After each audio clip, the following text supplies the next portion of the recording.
What's up, gang? What's up, dude? It's Tuesday. It is Tuesday. You know what that means. I don't know what that means. I don't really know what that means either. It just sounded like the right thing to say. What is going on? We got some cracked out monkeys. All right. Anyways, what's up, guys? Welcome back to Know What, cuz it's been. How long has it been? Almost 2 weeks It's since been we. like 2 weeks. It's God definitely damn. been 2 What can weeks. happen in 2 weeks, huh? Well, it's technically been a week since the last upload. But the last filming session was 2 weeks ago. That is true. Time really flies. We live in the future. Technically, no. But also, yes. By the time that this episode comes out, it'll probably be the end of March. I'm not gonna lie. Yeah, my editor's kind of slacking. I'm not gonna lie. Your editor also can't edit things properly. That last episode, to those of you who watched, was a minute and 6 seconds of interesting audio. Yeah, I just forgot to splice out half of the freaking one half of the video. That's okay. Sorry. So, updates. What do you got for me? I ran 7 miles today. I've been volunteering a ton, and that's basically it. I wake up, I work out, I volunteer, and then I repeat. So that's my life. What are you handing out? Skinless chicken nuggets to the homeless? Actually, yes. It's actually true. The other day we gave out, this is actually pretty bad. There was mac and cheese was the dinner we were serving, but the chef put pork in some of the mac and cheese. And obviously not everyone can eat pork. Like if you're Muslim or Jewish, part of your religion says you can't eat pork, and obviously not everyone in the religion follows that, but for the people that do, and then you're homeless and you're getting a free meal from a soup kitchen, you can obviously opt out of eating the meal. But if you don't know there's pork in it and you eat it anyways, now there's things you have to do in your religion to repent for eating this food that you're not supposed to eat. So that happened to a few people at the soup kitchen that we were serving, and the chef felt pretty bad about it afterwards. What an asshole. You kind of just poisoned them, low-key. It's kind of the equivalent of that, yeah. It's like if you think about it, if like you have like a peanut allergy or something, and then all of a sudden you find out, whoops, there's peanuts in that, John. My bad.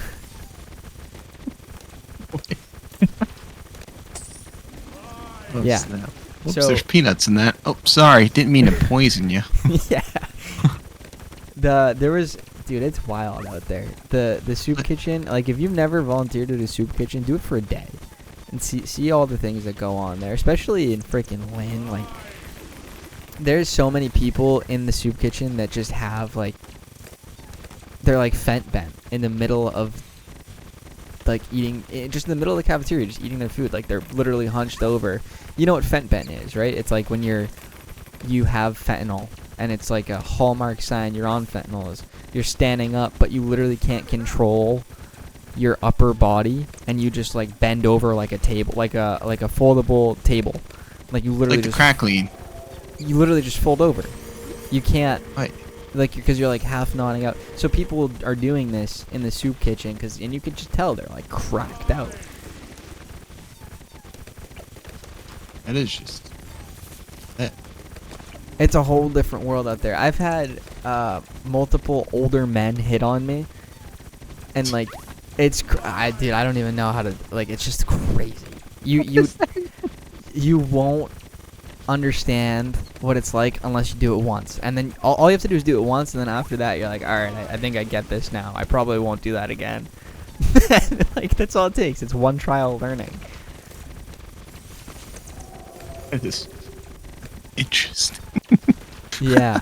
Anyways, so that's my life right now. I work out, I volunteer, I'll hang out with my girlfriend, and I do it every day. every week. That's my week. So when I'm able to film, I'll film. Some days I'm tired. Last week I was convinced I had strep throat for like 2 days. I was feeling pretty ill. So then on the second day of my illness, I went to the gym and sat in the sauna for like 45 minutes. And I tried to sweat it all out, and I think it worked. But then I got like a gnarly migraine. Terrible, terrible stuff. So you're one of those people that goes to the gym while sick, huh? Well, I didn't go the first day. And then the second day I was like, well, I don't have to lift weights, but I can go in the sauna and try and sweat this out. I did make sure no one was leave all in your there. germs behind you. Oh, come on. Just be a terrible human being to society and let the next innocent young lady who goes in there, who has to go home to her kids, bring home strep throat. It's no big deal. Yeah, I basically committed mass genocide at the YMCA when you put it like that. That's not what I said. I actually I basically bombed the YMCA that day. I should have thought about that before. I brought myself there. I'm terribly sorry. I'll write a written apology. Yeah, because you're what would that be, a biochemical terrorist? No, I think it's biological warfare. Biological war, that's what I was looking Right? for. Biochemical. Yes. Oh man, wow. Look how smart I am. Uh-huh. You ever watch that guy, Dr. Mike, on YouTube? Yeah. Not the Yeah, bodybuilder. No. The first podcast we did, I shouted him out because I learned a good amount from him. Talk about the guy with glasses, the slick back hair. Yeah. Yes. It's like Mike Yes, I watch him frequently. Barkavarsky. He's like Russian. Yeah, he's something, dude. Yeah, it's pretty cool. I was watching one of his videos, it's either today or yesterday, talking about how in the Holocaust there were a bunch of Jews that were recruited, like Jewish doctors that were recruited for doing research. One of the things that was going around during the Holocaust was typhus. Typhus is a disease spread by lice that live in your clothes. So lice will live in the clothes, they'll bite you, and then leave behind this waste product, bacteria, typhus. And then the bite that they bit you with, it gets itchy, and you'll scratch that bite, and it opens up these little micro tears in your skin, and that waste product gets inside and goes in your bloodstream, and then causes people to get, like, severely sick. And a bunch of people were dying from it. So the Nazis were trying to basically get a bunch of Jewish doctors together to do research and create a vaccine against typhus. And the video I was watching was really cool.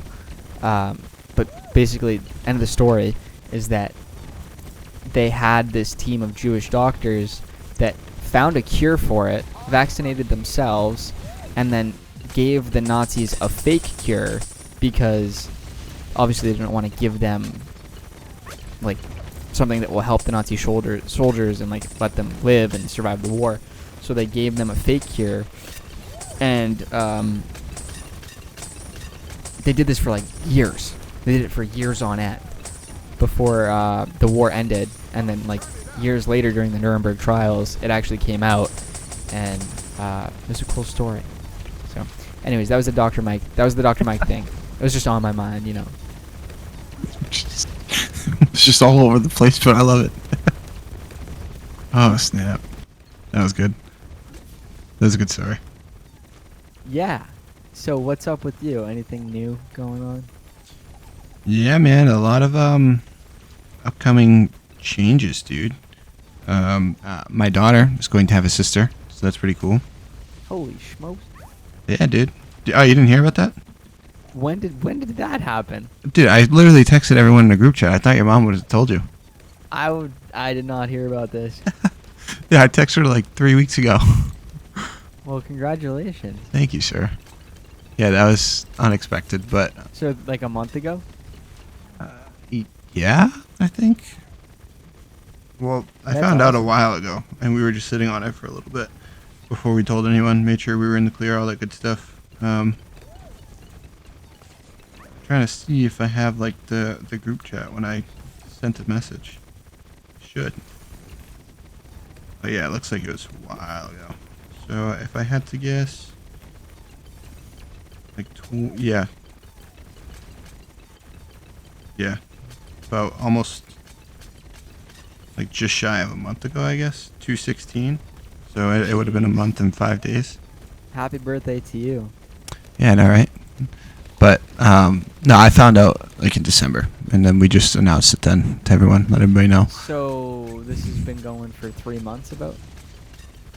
Yeah, So due around like September. August. Damn. Yeah, dog. It's like my brother. When's his birthday? His August is 3rd. August. Yeah, it's the first week of August. Is No the joke. yeah? They might share the same birthday. That'd be crazy, huh? Yeah, it's kind of like us. We're 12 days apart. What? Imagine they're 12 days apart. That'd be awesome, dude. That would be pretty cool. Living vicariously through us, huh? Well, I don't. Yeah, we'll go with that. In a sense, We'll not go- really, but we'll just roll with it, dude. We'll roll with So it. are they gonna like share a room or something? How is that gonna work? Yeah. They're gonna share a room. I'm trying to figure all that stuff out. I mean, it's gonna happen tomorrow anyway, so I might as well just go ahead and put it out here. Once I put my 2-week notice in, since I'm leaving for a new job, I think we're gonna reevaluate like where we're gonna stay and stuff. So everything's a little up in the air right now. Yeah. Hey, if you need a mover, let me know. I don't know, dude. You seen the way I lifted that couch? I think I'm good. Yeah. You full on bazookaed that thing, just flicked it over your shoulder like it was no problem. That was still the craziest, like top 10 craziest things I've ever seen. Just fucking picked it up, tossed it on my shoulder. It was an RPG. Just kept it One going. arm cleaned the couch. The couch was big. It was a big couch. Fucking couch couldn't tame me.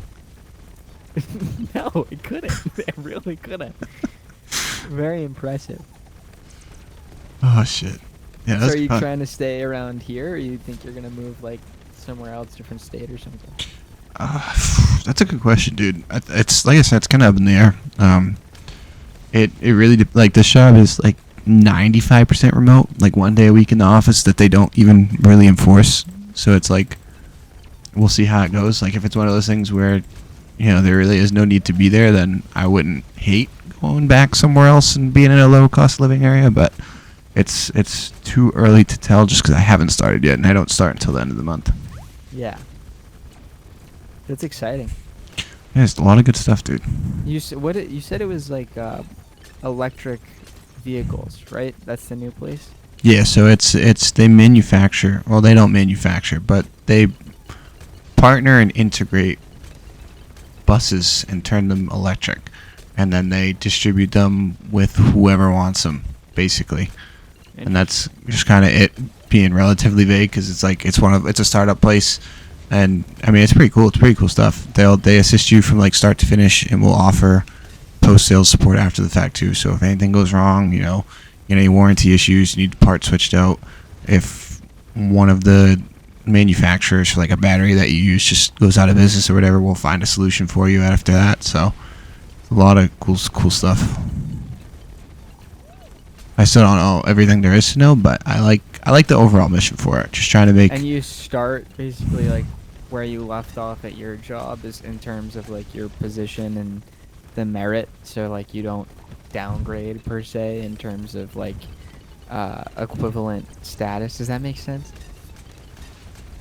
Or were you asking if I just left and like took a lesser title of sorts? Yeah, that's what I'm trying to say. Like, is it like the same kind of position title? On paper, no, but other responsibilities the exact same. For the most part, this place definitely has a little more responsibility, a little more opportunity for growth. Well, a lot more, I should say. And it's like a mixture between like service and support engineering and then like account management, because you'll get like a list of customers that you need to take care of and maintain relationships with and all that good stuff. Yeah.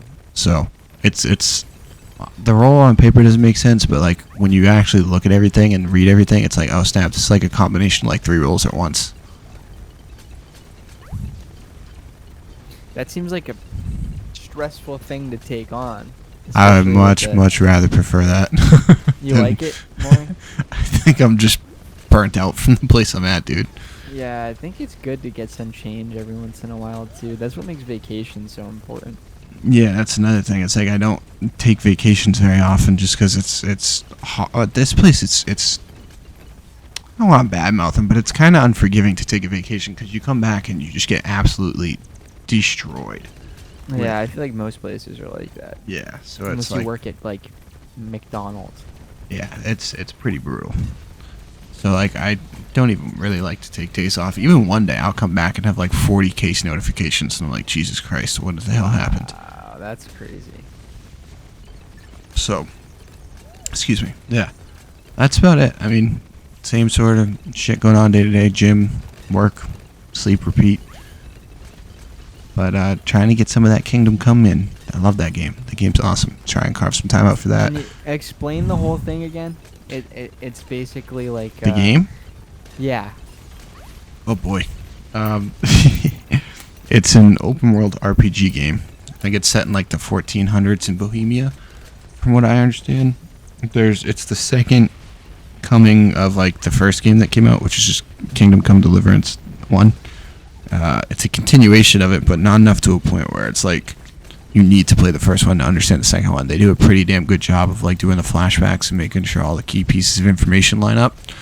But yeah, just picture like, you know, you're a bodyguard or a, what the hell's the actual term for it? Which role bodyguard? Because I don't know, Bohemian or whatever it is that language that they use in the game.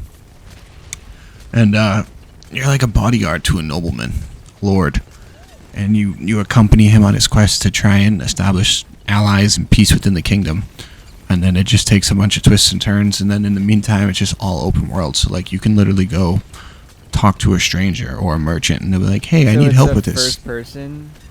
Yeah. How Yep. much is it? $60. One of the first games in a while that hasn't MSRP'd at like 70. Yeah, I that's true. really like it. Like I just finished a part of the campaign where it's bringing me to a whole different section of the map that I need to explore. And I think I'm like, I don't know, 42 hours in. I guess the game, like if you 100% it, is I think close to 115, 110. Hours? Yeah. Oh my gosh, that's something that I could do. But the problem, so here's my issue is, I don't have much time after work to actually do gaming stuff. I have like an hour because I'll work out and then by the time I get home and then prepare for the next day and eat dinner, it'll be like 8 p.m. and then I have like an hour. I go to bed at like 9 because I wake up at 5:36. So it's like I don't have all that time. It would take me quite literally half a year to finish that game in its entirety. And that's if I played every single day. I think if you got it, I think you'd instantly fall in love with it. But Did I start skipping work? yeah, honestly, It's just like wouldn't work. I'm at a point where like kind of in a similar boat to you. Like being able to work from home helps sometimes too. Cause it's like if I take lunch and I don't feel like doing anything, I'll just play for my lunch break. Or you know, if things are extremely slow now, then I'll definitely like keep it on the second monitor or whatever and just do my thing. But Sure. especially with school now, like I'm trying to finish this last exam I have for this term, bang that out of the way and get that going. So it's like I'm trying to carve enough time and still also leave time for myself too. So I average like, I don't know, like an hour and a half a day, if that. And then like half the time I'm playing, it's like I gotta constantly step away and go do other things and then come back and, you know.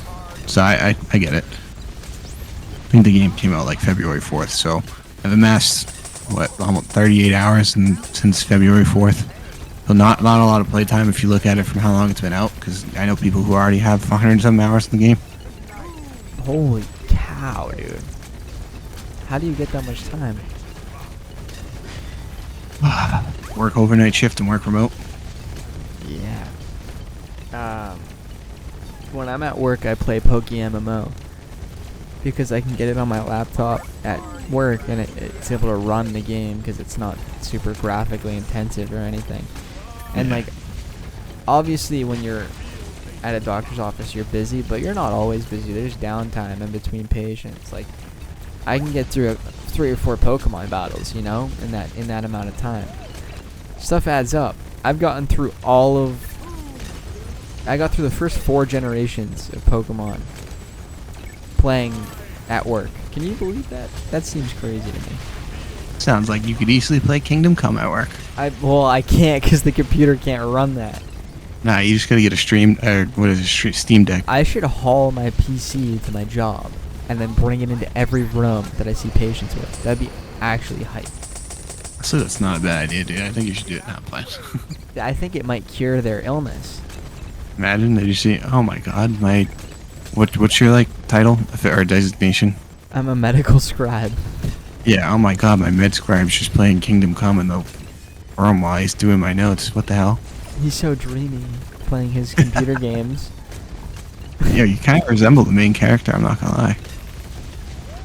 Can you not customize your character? No. They're implementing an update where that you can like go to a barbershop and change the hair and facial hair finally, but Wow. overall facial structure, yeah, right.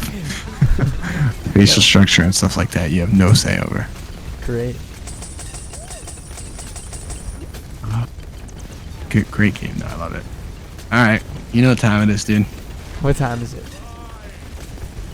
Sci-fi or or sci-fact? sci-fact? I had a feeling. How many you want? Talk to me. Give me 3 today. I want, Three? I want Three 3. I'll give you 3 right now, and I'll give you another 3 sporadically. You All right. give me 6. Yeah. I am spoiled. Just a little bit. Yeah, I do. Yeah. You know how I do. Alright, spray on touchscreens. A liquid that can be sprayed onto any surface to instantly turn it into a functional touchscreen so long as the base of the device exists. Like, so if I have a... Well, hold on. What does that mean? If I have, like, a computer monitor and I spray this on, I can use it as a touchscreen? Yeah, if that's the intended application use for it. I'm gonna say it's fake. It's sci-fi. Are you 100% certain? What is sci-fi? Final answer. You want to put some money on that one? I don't know, man. My loans just hit. My car payment. I don't know if I don't know. It is sci-fi. Yeah, come on now. I should have put 1,000 bills on that. You know, it's crazy. I would have had to pay it too. Oh, Lord. All right. Mind reading AI. A developed AI that sci-fi. can interpret. All right. Shit. Final You want to put money on that one? Yep. Three bills. It is sci-fact. No, it's not. While still in early stages, researchers have used fMRI and AI models to translate brain activity into rough images or text. Okay. Can you call that mind reading though? I guess. That's more like brain reading. Mind reading is, to me, like you're able to tell what someone's thinking. But from an fMRI, you can't tell what someone's thinking. You might be able to interpret that they're sad or like happy or something. So here's the actual use case for it. It's a scientist-developed AI that can interpret brain signals and reconstruct images or words directly from a person's thoughts based on the brainwaves. What? It can tell you what they're visualizing? Yep. So actually, what's really cool, based on your retina and the signals that are sent to your visual cortex, people have mapped out a map of all of the neurons that your eyes can see. And so, in theory, if you were to visualize that on like an fMRI or something, you could reconstruct like a single snapshot of something. In theory. of what someone's seeing, but then it's also like there's a subjective experience, and like there's so many other things that add on to your own perspective that would make it difficult to like call it like real mind reading. fMRI is cool. Have you ever have you ever had anyone like do an fMRI or seen what it is? No, I can't say I have. Maybe. Describe it to me. Well, it's just like a regular MRI. Tell me. But the F stands for functional, so it tells you what brain areas are active during the actual imaging thing. So MRI tells you about structure, but fMRI tells you about structure and function. So when you're in the MRI machine, it's measuring your blood oxygen level dependence. Basically, areas of the brain that are active have more need for blood, and specifically blood oxygen, like the oxygen in your blood. So in an fMRI, they're measuring areas of the brain that have higher need for oxygen, and then those will typically they light up red. So if you were looking at something and it made you sad, usually your parts of your insula will light up, because that's where sadness is processed, and areas in the limbic system will light up because that's where the emotions. Parts of my insulin will light up. Insula, INSULA. Insula is it's kind of. Hold on, like you cut out. INSUL. A. IN. Nope. No, it's just INSULA. Bro, my bad. Your microphone. I don't know if it's me or you, but say that one more time. You're joshing me. INSULA.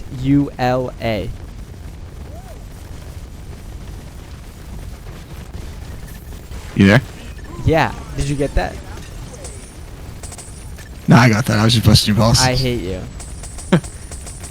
So, yeah, it's if you know anything about neuroanatomy, basically there's Oh, great. Just discard me from this conversation real quick. there's frontal lobe, temporal lobe. God damn, we lost. Frontal lobe, temporal lobe, occipital lobe, and parietal lobe. If you were to look in between your frontal lobe and temporal lobe and kind of like pull them apart and look deeper in, you would see the insula. That's where the insula is in the brain. So it's a little bit deeper. Typically, when you think about the brain, you think about like interior to exterior in terms of like development. So all of the interior parts of your brain are thought to have existed for thousands of years, and we've evolved slowly to have like the more advanced exterior portions of the brain. So things like your frontal cortex are like the most recently evolved aspects of the brain. At least that's what scientists think in terms of development, and it makes sense because that's what makes humans humans. Like when you have the frontal lobe, that's what controls your decision making, your personality, and what makes you you. I'm picking up what you're putting down. I can talk about this for a really long time, so if you want me to stop, just let me know. But All right, stop. Thank you. No, just fine. But it's something that's like really easy to go on about, just because I've studied it for 4 years of college, and then also in my own time after that. Well, I appreciate the insight, my guy. See, I always learn something new when I talk to you. Anyway, I so love the these, I love fMRI these thing lower is answers. interesting. Damn, that's to me. crazy. All right. It's all right. I'll just finish my thought another time. No worries. Just straight out, just casually overlooking me. It's fine. No biggie, dude.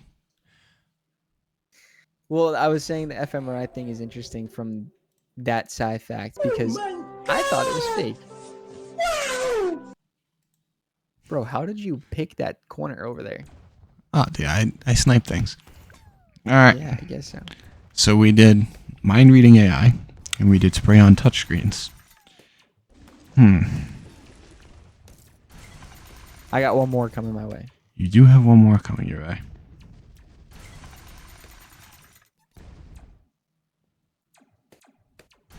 But which one? Bioengineered glowing trees. Trees modified to glow at night, reducing the overall need for streetlights. I think it's real. Would you like to put money on this one as well, since No, you're already in stop debt? asking me that. No, I'll put $3 on it. Fuck, we broke even, boys. It's Yep. it's fact. Yup. Give me that. I should have put 6. No, that was just what it mean. That would have been 3 up. Have you done that before? What's that? It's a technique. It's a gambling strategy. What's it called? Are you asking me if I gamble? Yeah. I don't fucking know. You know what I did? For Christmas time, I had no money for like gifts. This is when I was in college. I was a broke college student. I had no money for gifts. So I went on DraftKings, and they were doing one of those promotions. It's like if you bet $5 and win, we'll give you $150 to bet with. So I bet $5 on like a coin flip bet. I won, and then I bet all $150 on like an easy another coin flip bet. I won that, and then I withdrew all the money. I never bet again. That almost sounds like the time we had on CS:GO, except we lost. Yeah, except I didn't stop. Yeah, neither of us did. That was brutal. That's so unfortunate, Yeah. dude. We were up so much. It was really bad. Still want to cry sometimes. I literally reference that as to why I don't gamble this day.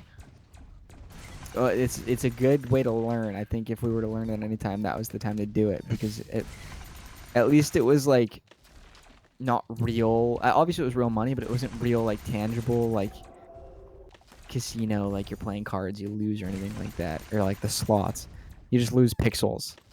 Well, I mean, they were worth money. Yeah, no, it was overall it was like $1,500. Like that's dumb. But still a good lesson learned nonetheless. Be real though, would you have actually sold? Like I was never planning on selling my knife at any point, and even if I wanted to, I wasn't able to because I wasn't 18. I wasn't even able to bet legally, so I couldn't make an OP Skins account because I wasn't even 18. So if I wanted to sell those skins, I'd have to borrow someone's ID, and then make an account so I could sell it on OP Skins and get the actual money. I probably would have held. I mean, not for any like in particular reason, but I mean the overall value of that shit went up. Like we stopped playing and things are still pretty fucking expensive. So, I will say I did have that M9 bayonet Doppler. Do you remember that? Chef's kiss. Yes, I was contemplating stealing your account and taking it. It was really nice, but because I was an idiot, I lost that. But now, if I were to have that still, it'd be worth so much money. Oh It was yeah, a dude. nice skin. This is a beautiful knife. It's an unfortunate series of events. I don't know who let us coin flip on CS:GO Wild, but fuck you. Was it? Well, no. There was also CS:GO Rumble, right? Is that what we used first? I think that was the first one we used, where it was just the roulette wheel. You had Yeah. a big jackpot, and then you put in like one skin.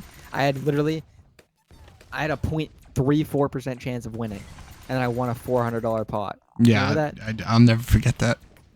Both of us screamed, and I was just so happy, and I didn't even win. Dude, I know. And I literally got like 4 knives. Like there were garbage knives from that bet, but I was like, let's go. So then I gave you and I gave someone else a knife. I traded it, like one of the garbage knives.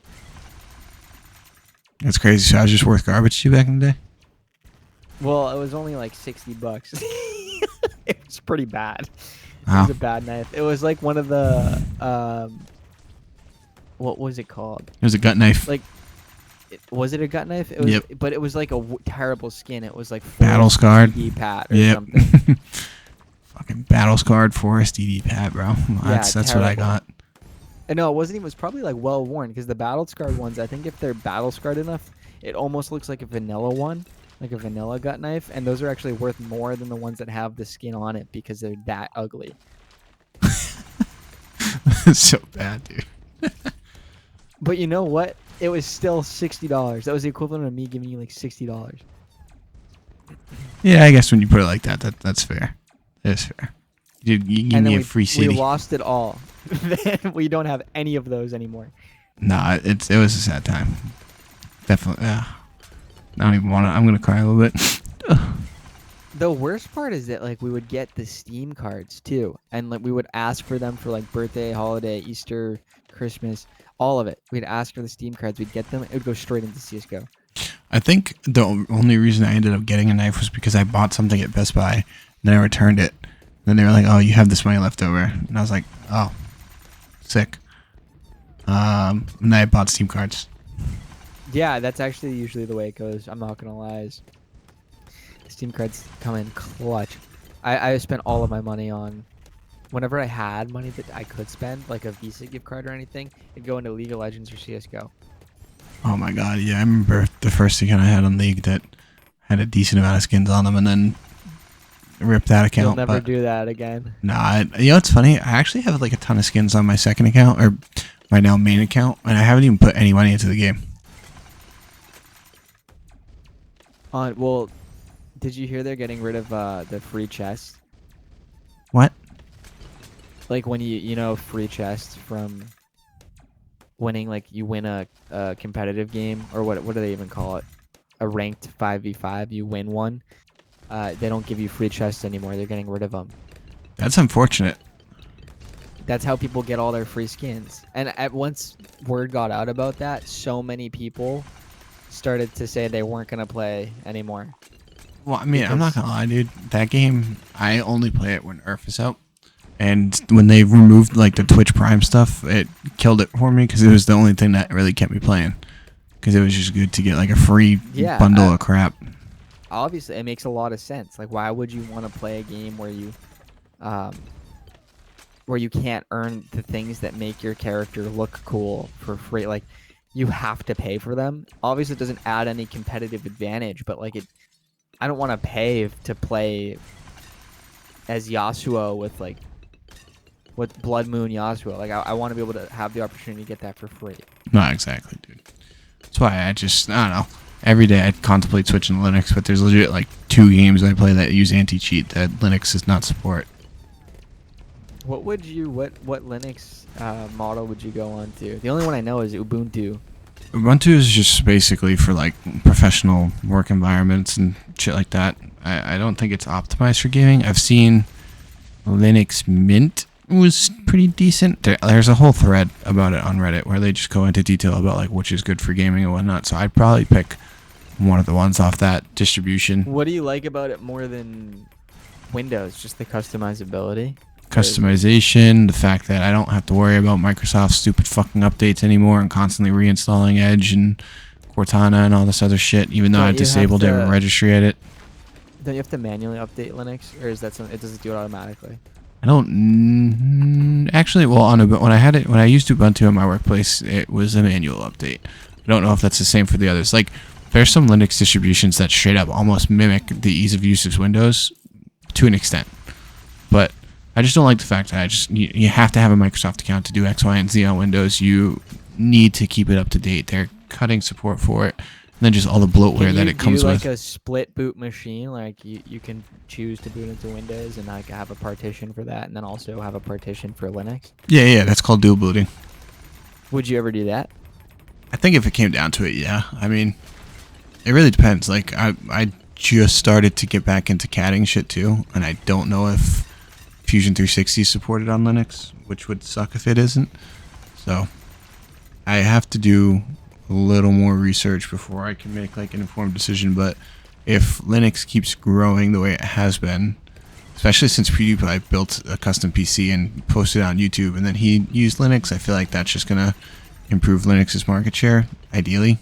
I think the problem with it is there's not enough awareness by like big companies, or maybe it's that there is like an easier way for Linux users to cheat on their games. So that's why they make the anti-cheat so hardcore, and if you're on Linux they just ban you or they won't let you play. I think it just boils down to the fact that if developers took the time to optimize games better, because game optimization now is fucking horrid, actually didn't make the fucking game installation size 200 gigabytes and just developed a kernel level, not even a kernel level, but a better anti-cheat alternative for Linux, dude, they'd see a significant increase in gamers on Linux, straight up. I guess I've never thought about it. Can you get like NVIDIA drivers and stuff on Linux too? Is it supported? Yeah. So you can get like all the new stuff. That's actually kind of cool. Yeah, that's why every day I'm like, should I just switch? Should I just do it? When Should I- just... It was like 2018, I think, and I like wanted to get a custom theme on my my computer. Like I wanted to make File Explorer look cool. So I went through all this stuff to change it, and I had to go into the registry and change it all. And then I literally locked myself out of File Explorer on my PC. I had to do a custom install, a whole reset, a reinstall of Windows because it wasn't easy for me to change the theme. If it's easy to do it on Linux, that's the only reason I would want to do it. Is I like the ability to customize things and make them look cool and like fit a theme. Well, yeah, you don't really play anything with anti-cheat, do you? Not that often? CS:GO, League. Yeah, so like those two games you can't play. That's what I mean. Like that's a drawback. Like we play those every so often, so it's like I don't think I want to sacrifice the games that I play with like you and a couple of my other buddies just for the sake of. It's such a double-edged sword. Yeah, just for that customization. Customization, just the fact that like Linux computers typically perform better due to the fact that there is just significantly less bloatware on it, and you don't have your data constantly at risk of like being in Microsoft's grasp. I know that's like oh my god, he's talking about data, and no, shut up, it's not that big of a deal. But like at the end of the day, it kind of is. But just by using Microsoft, you consent to them just farming all your data all the time. So even if you did like a dual boot, would they still have that access to just farm your data? on the Windows side of things. Yeah, and my question about Linux too is like, not every app has Linux support, right? Like I've seen certain apps that like say only Windows or only Mac. Is it still that way, or can you use any Linux or any Windows app on a Linux device? Linux is starting to gain more popularity in the sense of like the apps are taking them more into consideration when they're developing. But there are still, like, unfortunately, some strictly Windows-only applications. Same for Mac. Yeah, the same thing goes for Mac. Like some apps are only available for Mac. One of them actually, I don't know if it's still like this, but it was for a long time. It's called OpenEmu. It's an app emulator. on Mac. Yeah, it has a bajillion emulators on it. It has basically everything. It has NDS. It has GBA. It has original Nintendo. It has Game Boy Color. It has basically anything you can think of. Game Boy, GameCube, but you can't get that on Windows. It's only a Mac emulator. I don't know if it's still like that, but it was last time I looked. And like, why can't we just make them for both? Like, I feel like everyone should have access to this stuff. I don't want to have this like war between what OS works better, or what OS is like. It's like the PS5 versus Xbox thing. It's like, why can't we all just have like cross compatibility and play these games? Like, why are some games exclusively for PlayStation and not Xbox? It pisses me off. I want to be able to play stuff. It's super annoying, dude. It just all comes down to business, bro. It's unfortunate. Like, believe me, I'm in the same boat as you. I think 99% of gamers are. Yeah. I don't know. I'm just on my soapbox. We should get mad about it. Yeah, we should. I feel like if you don't talk about it, no one is like. That's the thing, is like you can think about something as long as you want, but if you don't talk about it, then you're not doing anything about it. You have to actually speak out to make a difference. And even then, you could have a million people speak out about the same thing and still not make a change. Yeah, there's only so much you could do. I do think that Linux will begin to increase its market share in the near future, hopefully. I think, to be honest, if it gets to a point where it's like, you know, I'm just really tired of doing this and that on Windows, and having to fight tooth and nail to just change some basic shit that I want to have a little customization for. I think I might just send it. I'm definitely gonna do a little research between now and then. And when we do our next episode, I'll give you a couple of versions of our distros of Linux and let you know where their pros and cons are. Yeah, absolutely. You should do that. I feel like it'll be exciting to kind of learn more about it. I've thought about the Switch before. I never fully kind of like did the research to think about it. I'm like, oh, that would be cool, and then that's where I stopped. That's usually how it goes. That's the same thing here, dude. I'm like, oh, you ever this would be think you have cool. No, ADHD or anything? I think about it all the time. I always think. yeah. Not you in particular, but Oh yeah, all the time. I don't know the distinction of how you get diagnosed with it, but yeah, I feel like every day I'm just like, oh shit, there's what the hell's up with me? 3 different types. I think the most common is I'll go through them. The first one it's called inattentive. You can kind of figure that one out on your own. You just have difficulty paying attention. The other one's hyperactive, which is self-explanatory as well. You're just super duper hyper all the time. Can't sit still. And the third one's mixed. And mixed is the most common. But you don't have to have hyperactivity to have ADHD. They actually phased out ADD, which is the diagnosis of ADHD without the hyperactivity. They just call it all ADHD now, but you could be the inattentive form only, that's basically the diagnosis of ADD now. But Interesting, I didn't know that. yeah, I thought that was cool. I learned that in my neurobiology of disease class, and I still thought ADD was like a pretty highly diagnosed thing. I guess it's not. It's mostly ADHD, inattentive. But most people are mixed. So like if you know someone that has ADHD, chances are they're mixed. They have the mixed ADHD. So they're both inattentive and hyperactive. And there's a bunch of different treatments you can use. You can use the stimulants. You can do cognitive behavioral therapy. You can do atypical ADHD medications like Strattera, which is kind of like it's a non-stimulant.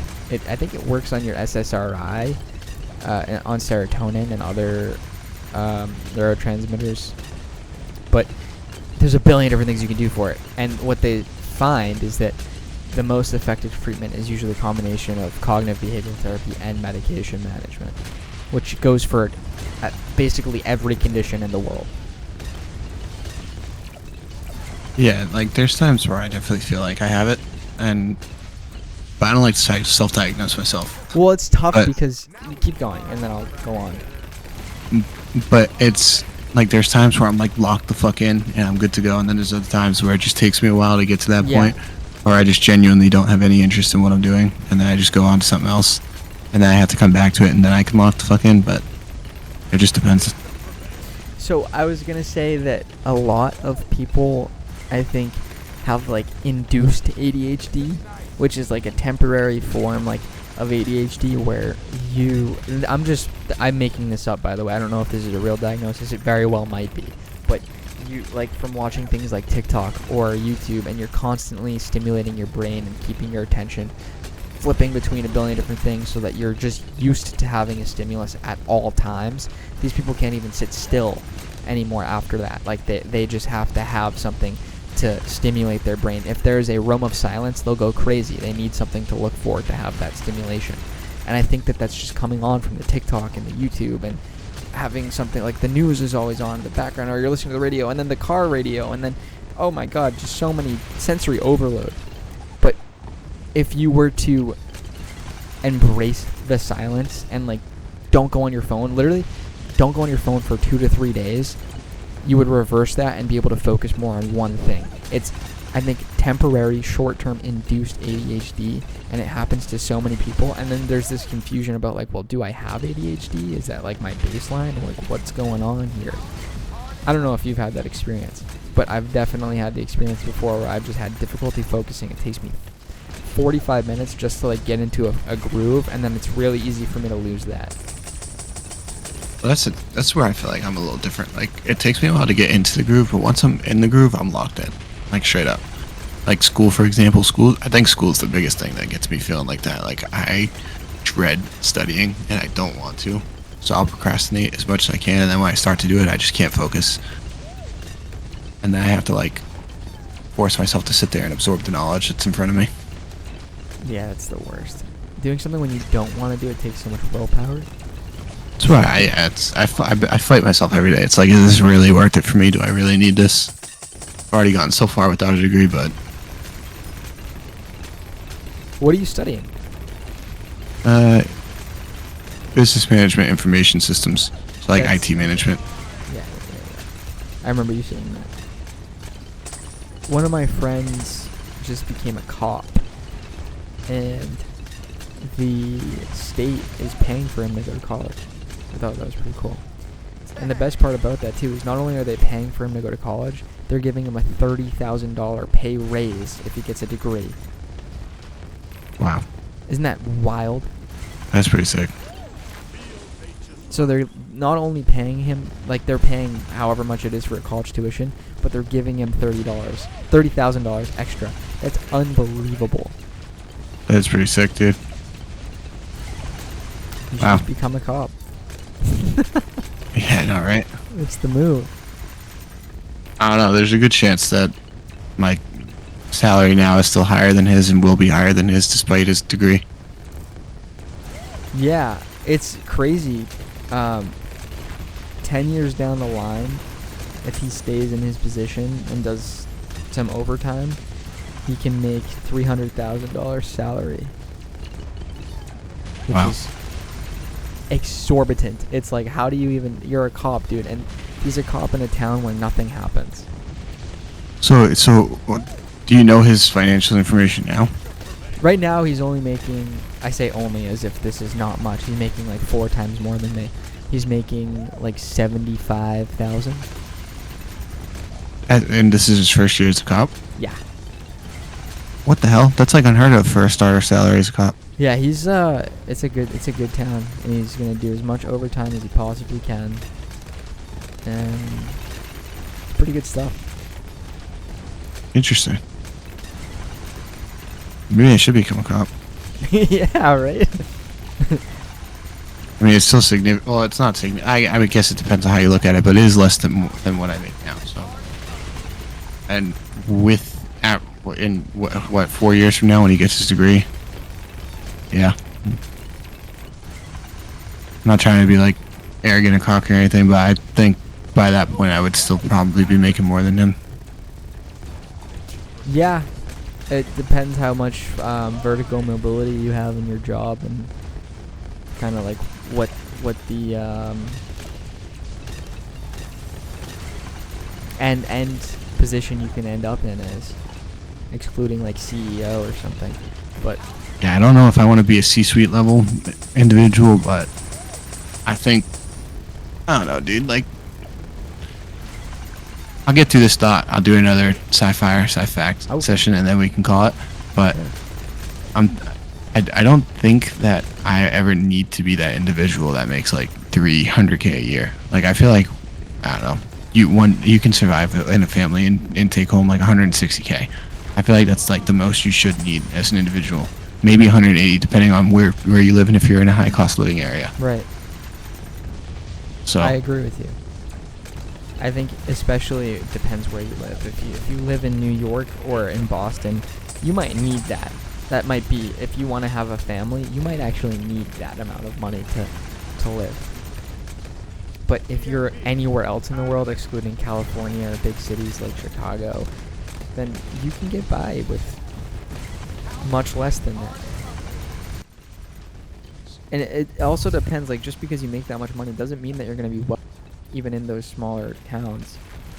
yeah, You need to live like you're poor so that you can retire and be rich. That's the way. Unless you're making like $1 million salary, then even then, if you're not smart about saving your money and putting it in places that can grow over time, then you will end up poor. oh, exactly, dude. It's brutal. That's something I'm still trying to work on. My girlfriend's really smart about this stuff. And What, money? Yeah, she's had a Roth IRA since she's 18. She's put in the max that you can every single year since she's had it. And that stuff grows so fast. There's already, I think, like $42,000 in her account, and she has no college debt. She's working full time as a teacher already. Like, she's wicked smart financially. I wish I was that smart financially. I wish I was that fortunate to not have the college debt and everything that's going on top. But So that's where I agree with you, but I also feel like it depends on the circumstances. Like, did she grow up in a wealthy household? her mom, yes, to answer your question, yes, her mom came from nothing. And she basically worked her way up to become the vice president at State Street, which is like a really big financial company. And she has, I don't know how much the most expensive stock is worth on the stock market. It's like a very high amount of money, and she has like 5 or 6 shares of that. So she's very well off.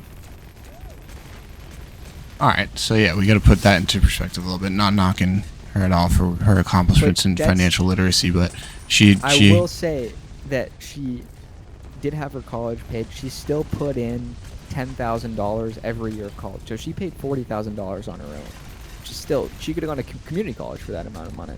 So she, in theory, could have spent and paid for her college on her own, and she still contributed. All of the money that she puts towards her Roth is her own money as well.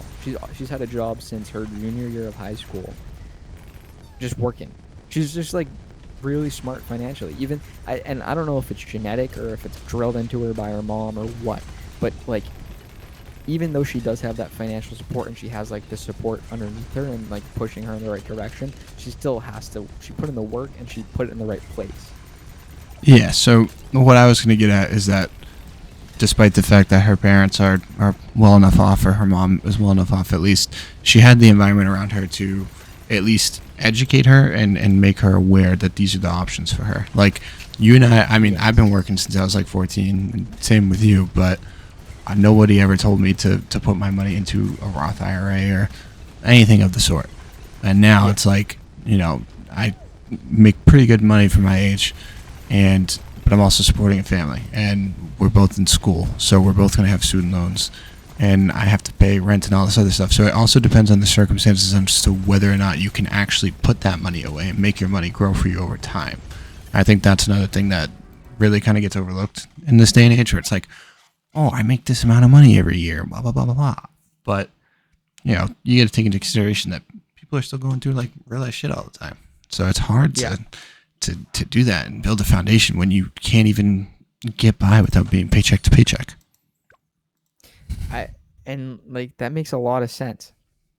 The problem with me is I knew, like, people told me that I should do all this stuff. When I was 18, I worked a job as a pool boy, and I would check the chemicals every like hour. And people at the pool that I was working at would come up to me and say like, "Hey, what are you doing? Like, what?"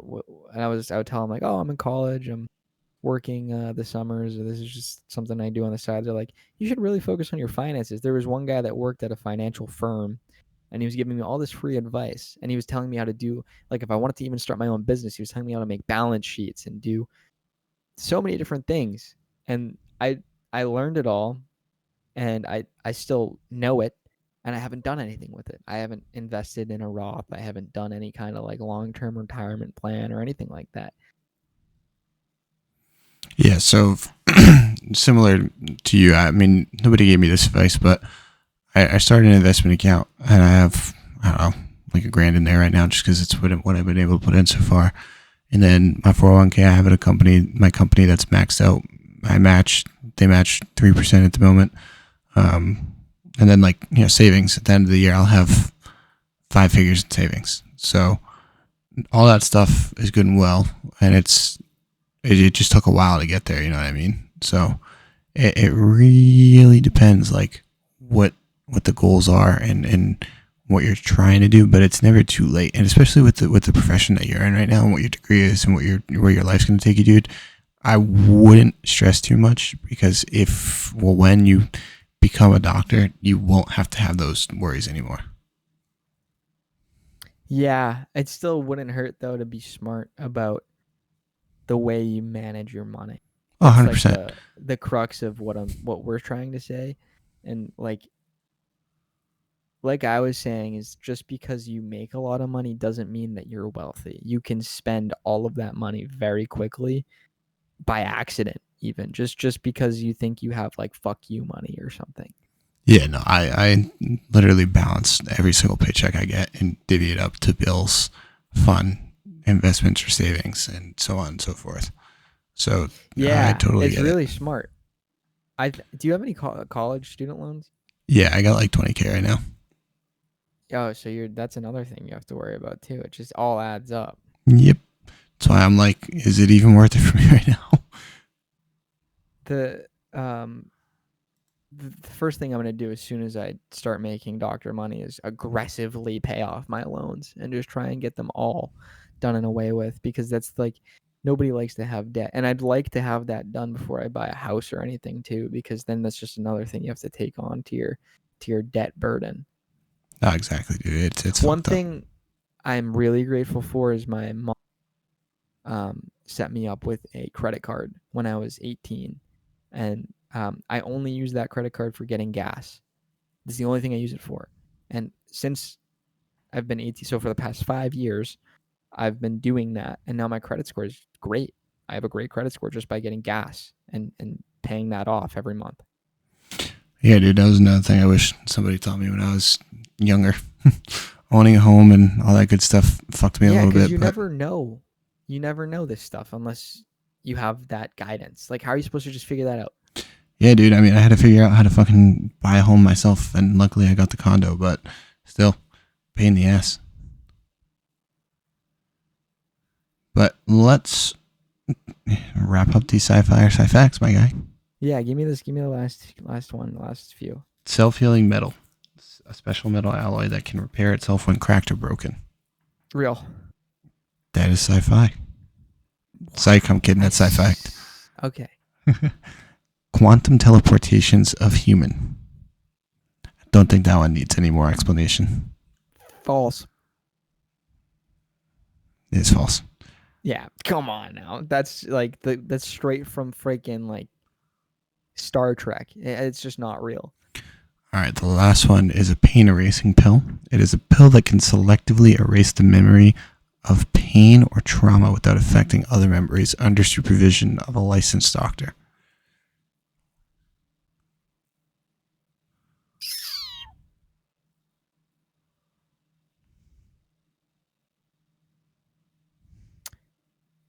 Do we know what it acts on? Like, No, give an that's all example. I got on me. I'm gonna say it's false. You're wrong. Are you serious? No, I'm playing it's false. All right.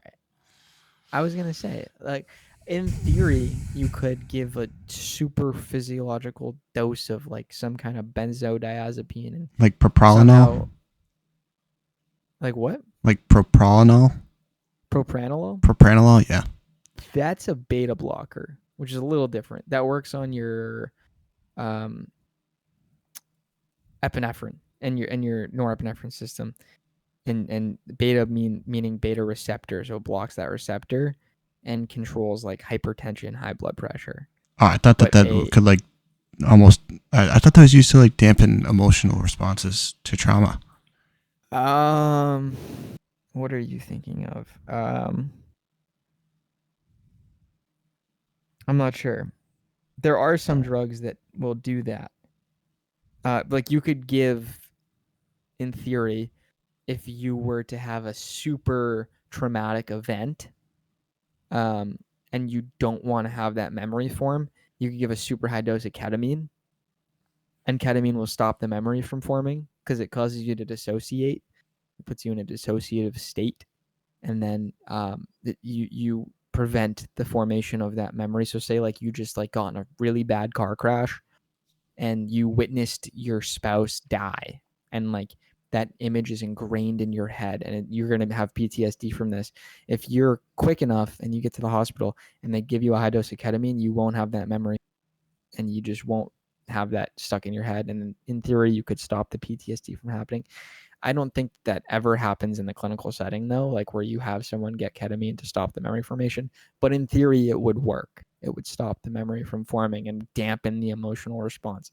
Typically for like high anxiety people, or like if you Anybody know where I can get some ketamine? if you did have like stage fright, you could take a beta blocker, and that would like reduce your heart rate. That's the reason you would take it, is like you have high heart rate and you're kind of getting freaked out and like your blood pressure is high. You could take a beta blocker like propranolol, and it will reduce your stress in that moment cardiovascularly. But you could also take like a Xanax, and that works on your benzodiazepine system, and it works specifically as a GABA allosteric modulator. It makes it more effective. GABA is like the brakes on your brain, basically. It slows everything down, makes you more chill, relax. So when you have a benzodiazepine, it basically will slow that down.